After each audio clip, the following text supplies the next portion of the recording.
No jo. Jo, to jsem se dávno. No jo, omlouvám se, ale teď není šílený. Prosím ho ujel. Měla by se odpočit a za to má. Snažil jsem mě zabít. To pak jsem jediná, kdo si to pamatuje. Pokud po vraždě už nikoho nezajímá. Co to bylo? On se neovládá. Přece neříkat neměl. Co to bylo?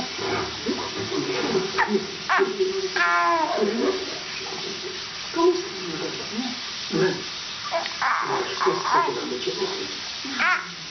Stejně. Naše stejně? Je to vrát. Ten pes. Aha.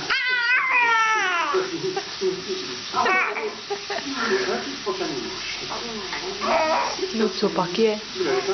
Co pak je? Co pak je?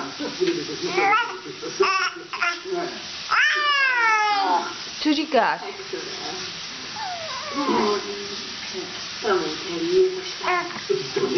Co povídáš?